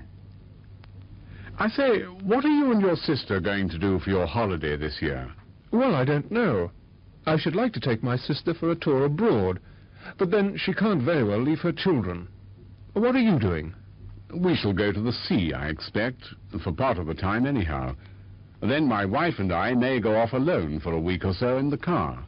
Leaving the rest of the family behind, I suppose. Oh, yes. They'll be quite safe with their nurse. And besides, they're ever so much happier playing about on the sands than spending long days in the car. Where do you go as a rule? We've tried many seaside places on the east and south coasts. On the whole, I think we prefer the south. However, it really doesn't seem to matter very much as long as the youngsters get a good sandy beach. What do you do? Take rooms or stay at a hotel or what? We've done both, and this year we're taking a furnished house. Why don't you make up your mind to join us? Find a house nearby and make a large party. It'll be great fun. For my own part, I should love it. I'll talk it over with my sister and see what she thinks about it. Do, and let me know as soon as you can. Right, I will.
Lesson 45, 45th lesson, Part 1, Motoring. If you're thinking of taking your car to England, you should be familiar with the vocabulary of motoring, and you should know something about motoring regulations in England. For instance, when driving, we keep to the left-hand side of the road, and we overtake on the right. We have a speed limit of 30 miles an hour in towns and built-up areas, so be careful not to exceed it. And remember to keep an eye on the traffic lights. If the green light's showing, it means you can go on. But when the red light appears, you must stop at once. Let's have a look at the car in the picture. It's a 6-cylinder, 20-horsepower saloon. There's a compartment at the back for luggage, the spare wheel, the tools, and the jack. The petrol tank holds 14 gallons, and the car does about 18 miles to the gallon. Now learn the names of the various parts: chassis, bonnet, body, wheels, tires, radiator, engine, steering wheel. The windscreen's fitted with windscreen wipers. On the dashboard are the speedometer, a clock, the petrol gauge, starter, and so on. The clutch, the foot brake, and the accelerator are at the driver's feet. The gear lever and the handbrake are within reach of his hand. The driver has just drawn up at a garage. He's been having trouble with the engine. It's been misfiring and pulling badly.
Part 2, Trouble with the car.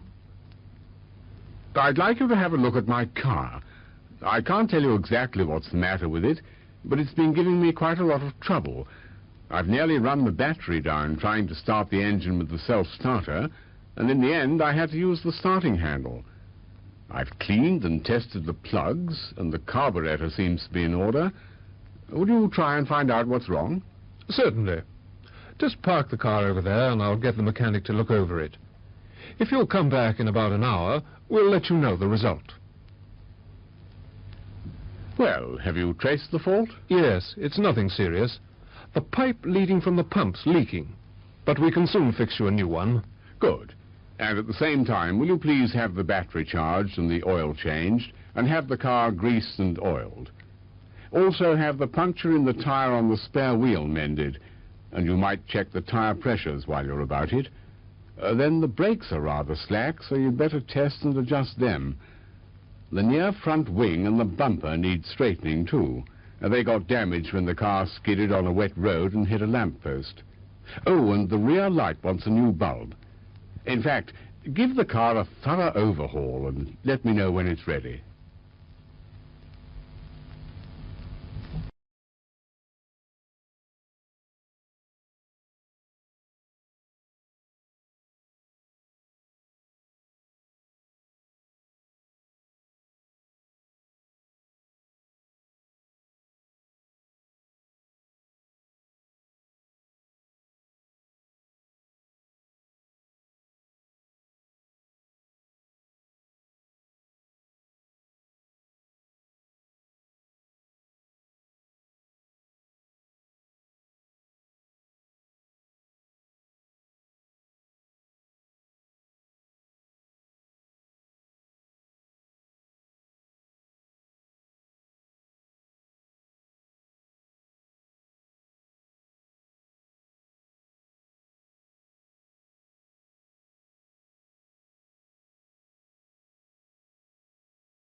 Lesson 46, 46th lesson, Part 1, Commerce and Industry.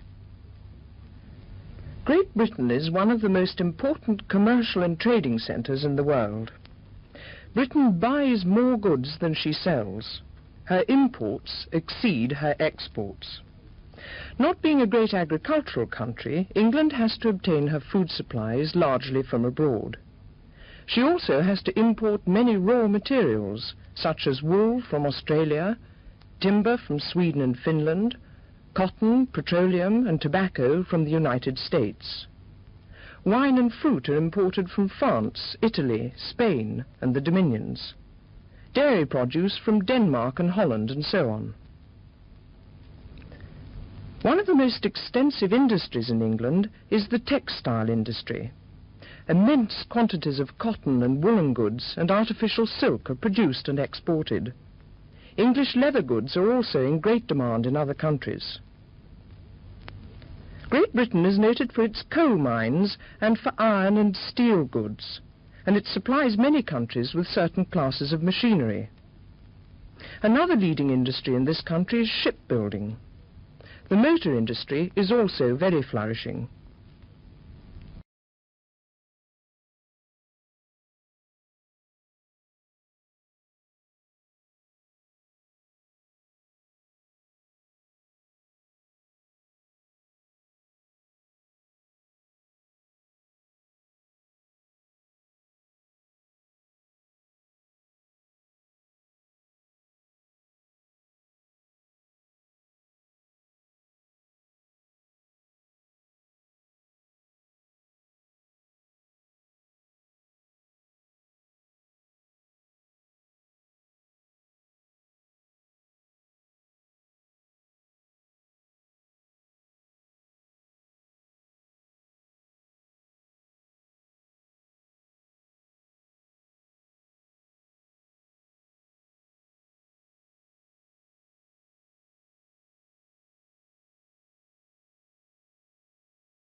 Part 2, a business interview.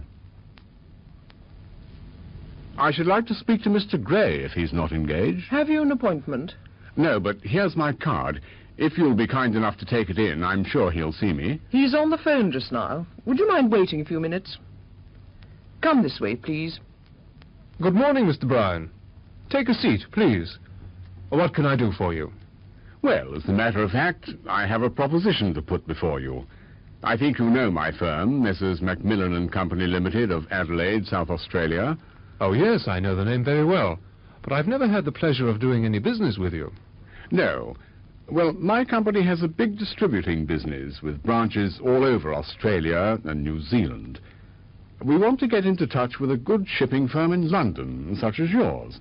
The idea being that you should act as our agents and handle all our business on this side. And what about terms of payment and the other essential conditions? Well, we propose to allow you a 2.5% commission on all business transacted. No doubt we shall come to an understanding on that point. You would have to attend to the shipment of all goods and arrange for the prices to include CIF or in some cases FOB.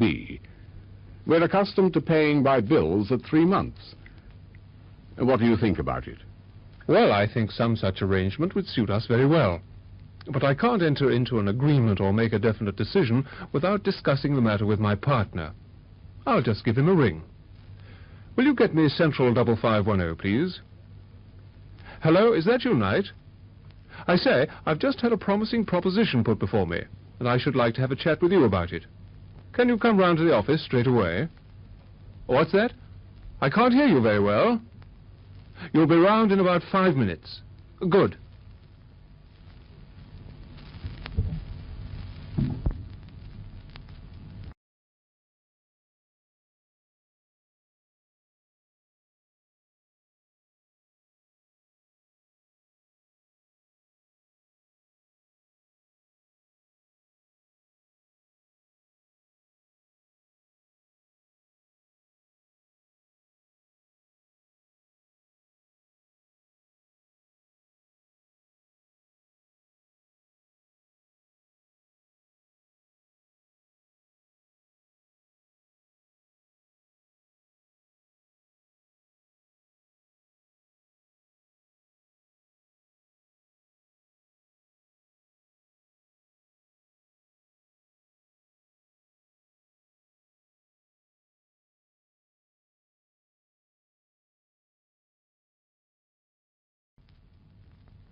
Lesson 47. 47th lesson. Part 1. Doctor, dentist, and chemist. If you have toothache, you should go to your dentist. He'll examine your teeth, and if the aching tooth is not too far gone, he'll stop it. If it's too bad, he'll take it out. If you don't feel well, you should consult a doctor. If you feel too ill to go to the doctor's, you'll have to send for him. He'll ask you to describe to him the symptoms of your illness. Then he'll feel your pulse, look at your tongue, and examine you thoroughly. Finally, he'll prescribe the treatment and write out a prescription. Doctors' prescriptions are made up by a chemist. At chemist shops, you can also get patent medicines of all kinds. Lotions, tonics, cough mixtures, baby foods, aspirin, pills, ointment, bandages, adhesive plaster, and so on. You can buy razors and razor blades, vacuum flasks, hot water bottles, sponges, toothbrushes and toothpastes, powder puffs, lipsticks, shaving soap and shaving brushes, and 101 other things. If you're interested in photography, you can also get cameras and films at most chemists. They'll develop and print your films for you too. Some chemists are also qualified opticians, and if your eyesight's faulty, they'll test your eyes and prescribe glasses for you.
Part 2. A visit to the doctor. Well, what's the matter with you, Mr. Walker? You'd better ask me what is not the matter with me, Doctor. I seem to be suffering from all the illnesses imaginable. Insomnia, headaches, backache, indigestion, constipation, and pains in the stomach. To make things still worse, I've caught a cold. I've got a sore throat, and I'm constantly sneezing and coughing. To crown it all, I had an accident the other day, hurt my right shoulder, leg, and knee, and nearly broke my neck. If I take a long walk, I get short of breath. In fact, I feel more dead than alive. I'm sorry to hear that. Anyhow, I hope things aren't as bad as you imagine. Let me examine you. Your heart, chest, and lungs seem to be all right. Now, open your mouth and show me your tongue. Now, breathe in deeply through the nose. There doesn't seem to be anything radically wrong with you, but it's quite clear that you're run down. And if you don't take care of yourself, you may have a nervous breakdown and have to go to hospital. I advise you, first of all, to stop worrying. Take a long rest. Have regular meals. Keep to a diet of salads and fruit and very little meat. Keep off alcohol. If possible, give up smoking, at least for a time. Have this tonic made up and take 2 tablespoonfuls 3 times a day before meals. If you do this, I can promise you full recovery within 2 or 3 months. And if I don't, Doctor? Then you'd better make your will, if you haven't yet done so. I see. Well, thank you, Doctor. I shall have to think it over and decide which is the lesser evil, to follow your advice or prepare for a better world.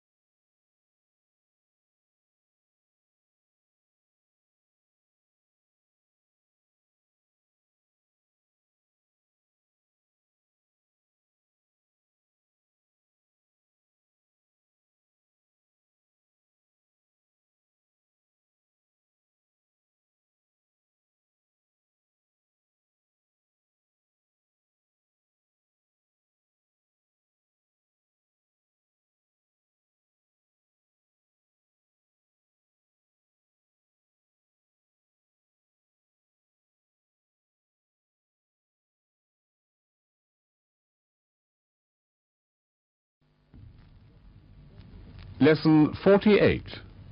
48th lesson, Part 1. Radio and Television.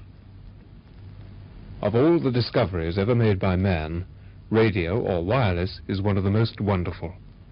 By means of wireless, you can speak to a man on the other side of the world. Seated comfortably in your own home, you can hear music or talks broadcast thousands of miles away from you. Talks on national and international affairs, on science, history, and other educational subjects.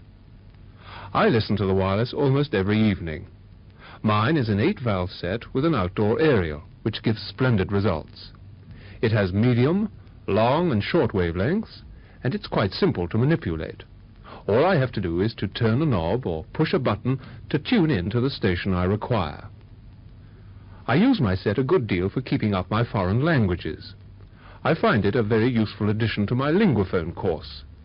For English, I tune to England, for French to France, for Dutch to Holland, for German to Germany or Austria, for Russian to Russia, for Spanish to Spain, and for Italian to Italy.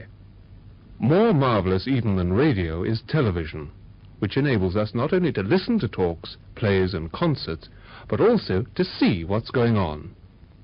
Who knows what the future may bring? It's possible that some clever scientist will invent an apparatus which will enable us to read other people's thoughts. Should that happen, some people might feel quite uncomfortable.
Part 2.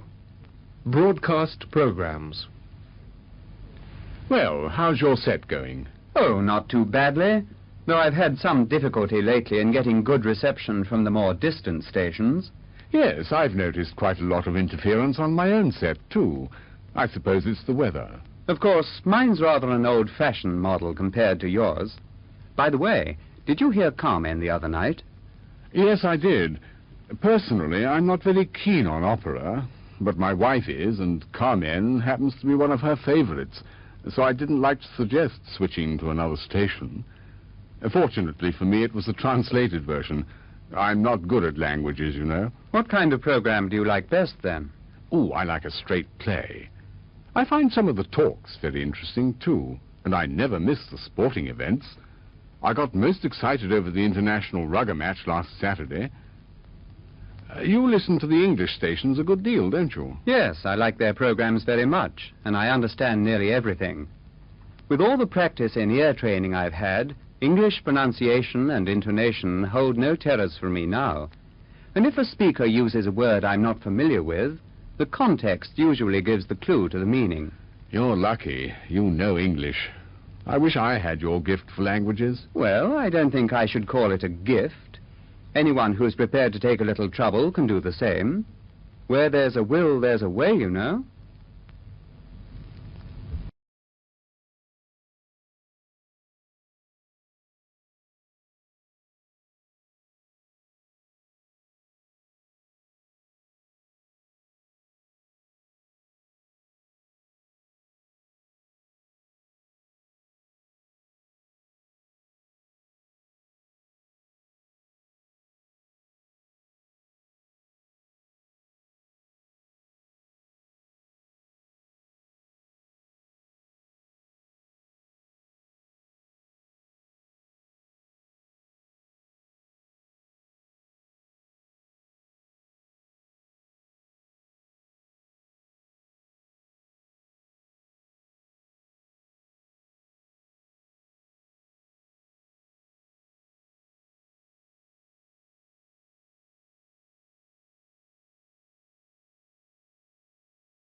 Lesson 49, 49th lesson, Part 1, Theatres, Music Halls and Cinemas. Theatres are very much the same in London as anywhere else. The chief theatres, music halls and cinemas are in the West End. If you're staying in London for a few days, you'll have no difficulty whatever in finding somewhere to spend an enjoyable evening. You'll find opera, ballet, comedy, drama, revue, musical comedy and variety. Films are shown in the cinemas during the greater part of the day. The best seats at theatres are those in the stalls, the circle and the upper circle. Then comes the pit, and last of all the gallery, where the seats are cheapest. Boxes, of course, are the most expensive. Most theatres and music halls have good orchestras with popular conductors. You ought to make a point of going to the opera at least once during the season, if you can. There you can get the best of everything. An excellent orchestra, famous conductors, celebrated singers, and a well-dressed audience. But of course, if you're not fond of music and singing, opera won't interest you.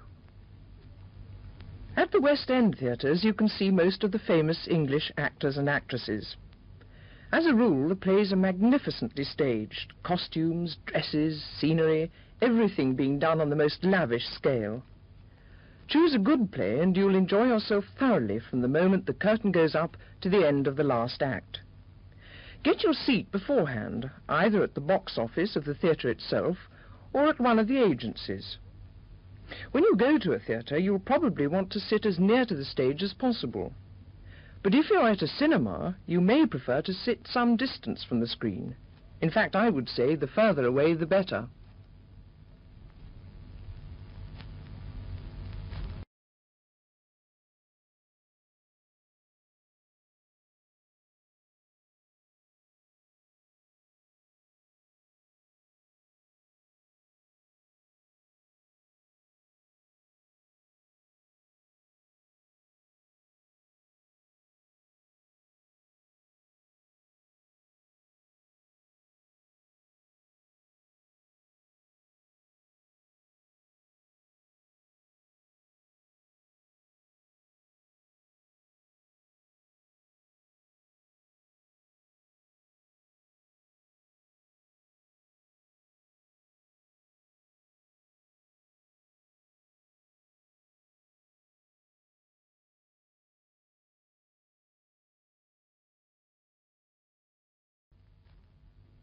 Part 2, At the Theatre.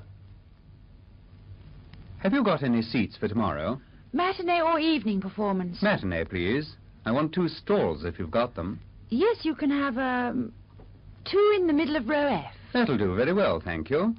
How much is that? They're 13 and 6 each. That makes 27 shillings. Stalls, sir? Stalls on the right. Gentleman's cloakroom this way. Ladies' cloakroom on the first landing. Show your tickets to the attendant inside the theatre. She'll show you to your seats and let you have a programme. May I see your tickets, please? Row F, 12 and 13. This way, please. Would you like a programme? Yes, please. Shall I bring you some tea, sir? The play isn't over till 5:30. When do you serve tea? After the second act. There's an interval of 15 minutes. Then I think we might as well have some. Well, what did you think of the play? I enjoyed every minute of it. What did you think of it? I thought it was splendid. I haven't laughed so much for a long time. Neither have I. It was extremely good. Yes, wasn't it? I thought the acting was excellent. So did I. The whole thing was first-rate from beginning to end.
Lesson 50, 50th lesson. A few words about English literature. The great wealth of English literature makes it impossible to deal with the subject in any detail within the scope of one short lesson. We must therefore confine ourselves to only a few of the outstanding writers.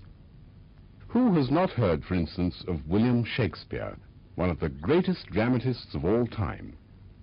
He's famous for his comedies, such as Twelfth Night, As You Like It, and The Taming of the Shrew, and equally famous for his magnificent tragedies, such as Macbeth, Hamlet, and Othello. Shakespeare lived in the reign of Queen Elizabeth, which was a great age for English literature.